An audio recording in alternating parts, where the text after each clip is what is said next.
Hello, Gaming Roundtable fans, and welcome to the Gaming Roundtable's E3 2009 special. First things first, it's myself, Newton13, and Rygen coming to you to talk about our impressions of E3 2009. Now, there's a couple of quick notes I want to mention for all Roundtable members. This is basically a video blog or a video editorial, so do not expect to see a heck of a lot of context. Sorry, not many video clips going on here. If you'd like to see mostly what we're talking about, please head to e3.ign.com for all the latest news and updates. In the meantime, let's talk about our opinions. This is day one, so we're talking Microsoft and we're talking Electronic Arts. Rygen, when Microsoft's press conference started, a lot of exciting things were announced, but big thing, we did actually see something that I'm going to talk about too that probably fell under the fold, and that was Cliffy B's game. It's a 2D side-scrolling shooter that's coming to Xbox Live Arcade. Looks a lot like Duke Nukem 1 or 2. What are your impressions of this game? From what we saw of the game, it was actually looked like it would be a pretty decent game for the Cliffy B title. Not, of course, not as detailed or as you would get out of a Gears of War game, but Cliffy B has always delivered something pretty good in the past, so we'll have to see how it goes in the full version. And what was your take on that? Well, I must say, at first when I saw it, I didn't realize it was an Xbox Live Arcade title, so I was like, man, this better not be $60. But after looking at it a little bit closer, I mean, big boss battles, gunfights, just everything we've came to know and love out of Cliffy B's arsenal. Straight up, I'm pretty excited about this title. Unfortunately, since it fell into the fold, and even though I just recently saw it, the name escapes me. Remember, it's by Cliffy B. You'll find it on IGN.com.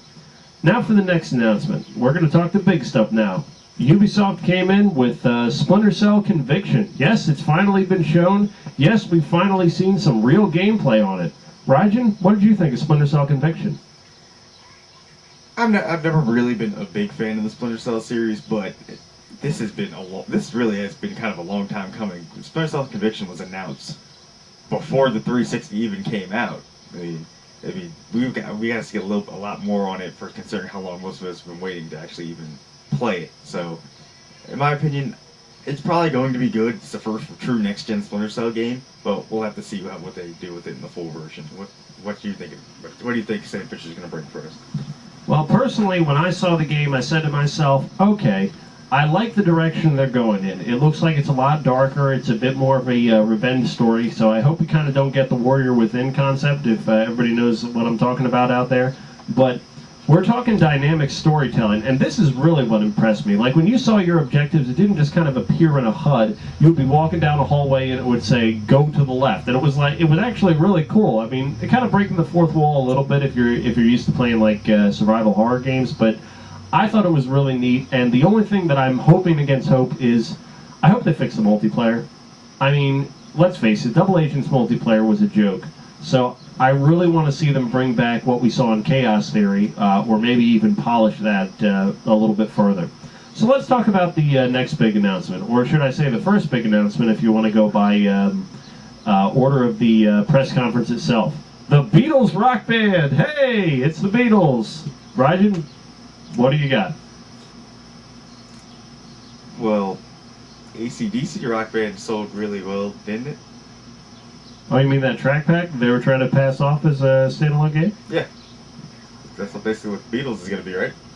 Not exactly. We're talking a complete reimagining. They're adding some new features. You're going to see like dual harmony microphones, some new instruments, but it doesn't look like it will be incompatible with the instruments you already have. The big thing that has me scratching my head, and I'm sorry to interrupt you, Rygen, is that we're talking $250 for a new package. Ouch. Please tell me it'll be standalone. Not worth it for that much money. Damn sure isn't worth it for that much money. I mean, the bigger question revolving around this game is, couldn't we just have, say, Beatles albums as, well, I don't know, downloadable content for Rock Band? Because we already have Rock Band and Rock Band 2. I mean, that would make sense to me. Can I meet Yoko Ono in the game and she runs my career? No, but you could have saw her on stage. Ouch. Okay, now let's talk about the next big announcement from Microsoft. This was just merely a tease, but I want to talk about it anyway. Crackdown 2! Yes, it's coming.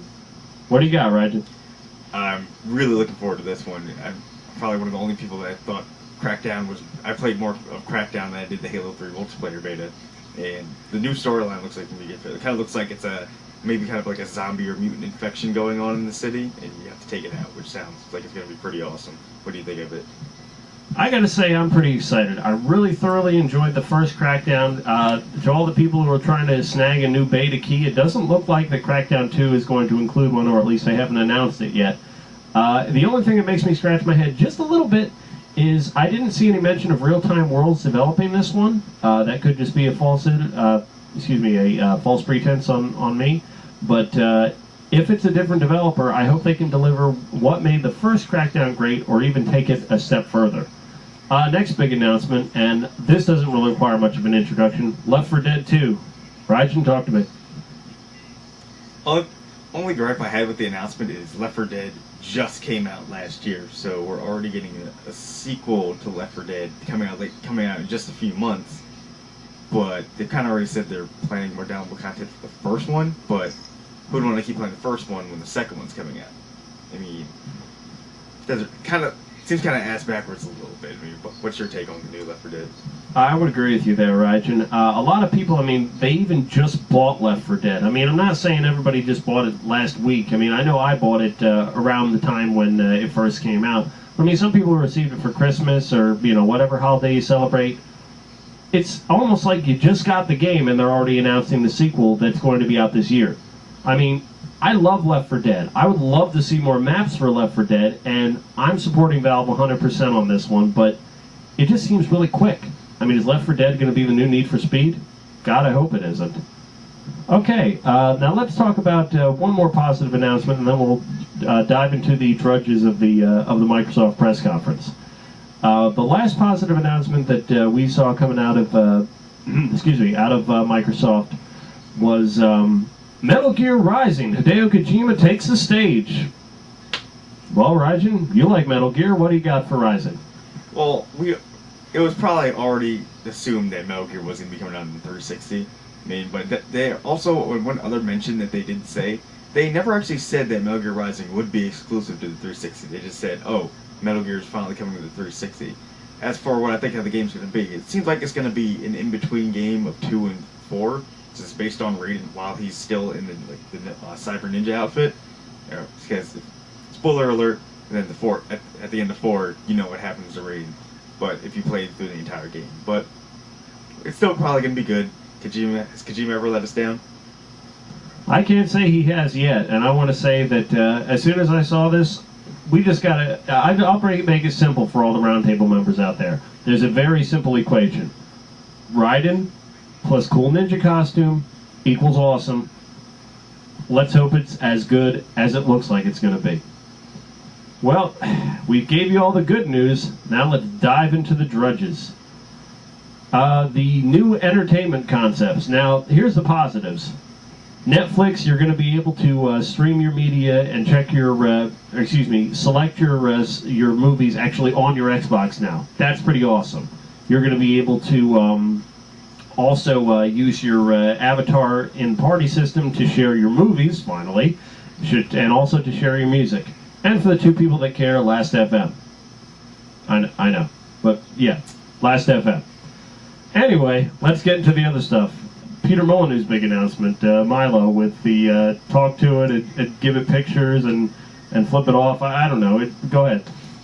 All I can say with the anonymity of the internet and the majority of mentality of people in the world, I'm going to feel very sorry for what Milo was going to say. That's all I can say. All right, I'm going to make this a little bit easier for everybody. Milo, okay, it's a kid that talks to you with kind of like dynamic conversation. It's kind of creepy, but let me break it down. If anybody has this game, I feel sorry for you, but Hey You, Pikachu. You remember this game? Roger, you remember this game? I try not to. Okay. You have the microphone, you talk to Pikachu, whatever. It's not important. But it's basically the same thing. Now, I want to ask all you roundtable members out there, how many of you, the first 5 minutes you had the game, you told Pikachu to go F himself? Be honest. Pika! Exactly. So, Don't tell me you're not going to do that when you have a virtual kid who's talking to you in the most creepy manner.